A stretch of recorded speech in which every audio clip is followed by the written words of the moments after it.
So right now, we are waiting for the sunrise para magpainit tayo at mag-inat-inat ng mga buto-buto.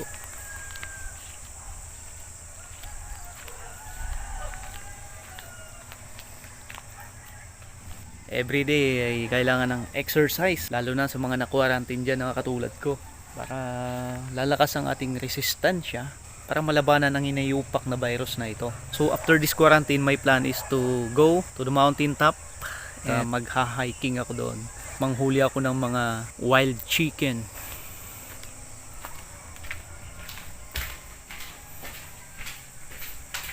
Ayun, gluluto ako ngayon. Luto na. The sun is rising.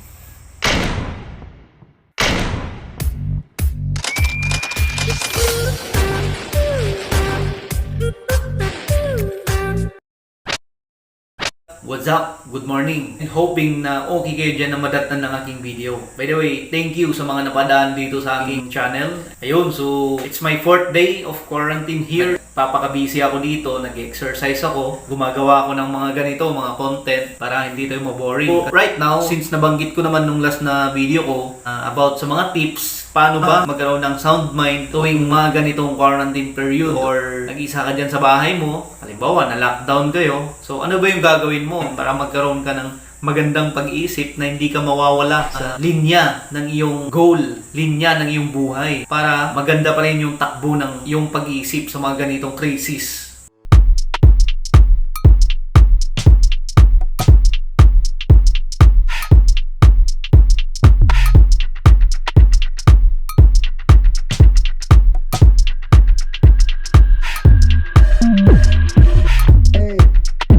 So ang unang tips ko mga kapsat ay first and foremost, magdasal po tayo palagi sa Panginoon kasi siya lang po yung makakatulong sa atin. Hindi natin kayang problema kung wala siya. Maliban sa suporta ng pamilya mo, dapat meron ka pa rin pinaniniwalaan na iisang Diyos na tutulong sa iyo at doon ka magdadasal. Kung naniniwala ka na may Diyos na siyang nag-create sa iyo, therefore, alam niya yung mga pangyayari ngayon. Alam niya yung pagsasuffer ng mundo. Alam niya yung sitwasyon mo ngayon. Why not kausapin mo siya? Magdasal ka? I am sure na si God naman ay all-loving, all-powerful na siya yung magbigay dyan sa pinagdadasal mo kung ano man yan.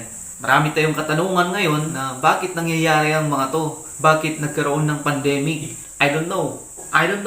Di ko rin kayo masasagot kasi never, you can't box God kasi ano ba yung mga plano niya? Bakit hinayaan niya ang mga ito? So all we need to do is pray palagi, trust God, be confident enough. Lahat ng ito ay may katapusan. Cause I need you to give me some shelter, cause I'm fading away. Ang pangalawa guys ay mag-exercise. Dapat magkaroon ka ng malakas na pangangatawan para hindi ka kapitan kagad ng virus. Kasi mostly yung mga kinakapitan, di ba? Yung mga matatanda, yung mga mahihina na, yung mga may dati ng sakit.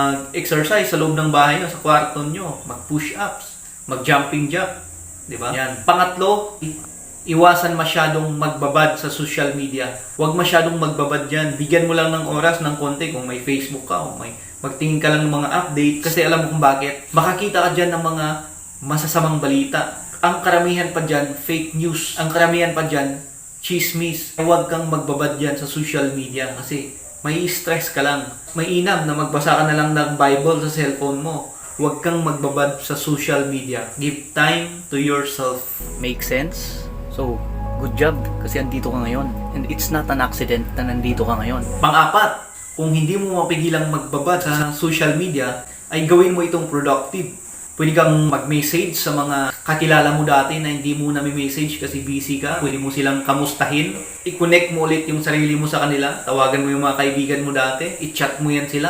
Kamustahin ba? Ganun lang. Huwag ka masyadong mag-focus dun sa mga post dun kasi ang dami-dami. Human nature yan. Palaging meron tayong negative na pag-iisip sa mga bagay-bagay. Number 5 guys ay gawa ka ng to-do list. Mga to-do list mo after pandemic na mga gagawin. Kasi excited ka eh. Ito yung pupuntahan ko pagkatapos. Ganun lang po yun. Para magkaroon ka ng excitement, para magkaroon ka ng nilook forward na gagawin after pandemic. Kung once na excited ka, magkakaroon ka ng eagerness para gawin yun. Magkakaroon ka ng goal. Magkakaroon ka ng something na magpapalakas sa utak mo, something magpapalakas sa katawan mo physically na, uy, Hindi ako pwedeng mag-kemi-kemi ngayon kasi may gagawin pa ako. Hindi ako pwedeng mag-kemi-kemi ngayon kasi kailangan kong gawin to. Parang maabot ko yun.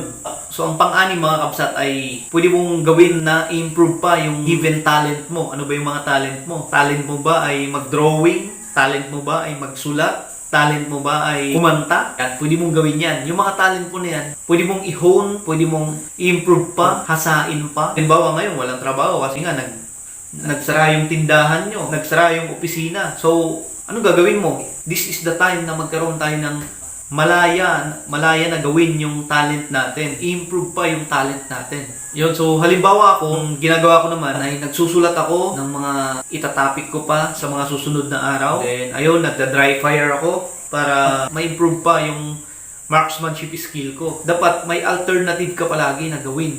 Mag-isip ka ulit ng ibang bagay na pwede mong gawin indoor. So, alam mo yun, kung may nagawa ka, magkakaroon ka ng ng fulfillment eh. Kung tipong hindi mo magagawa kung hindi nag-pandemic.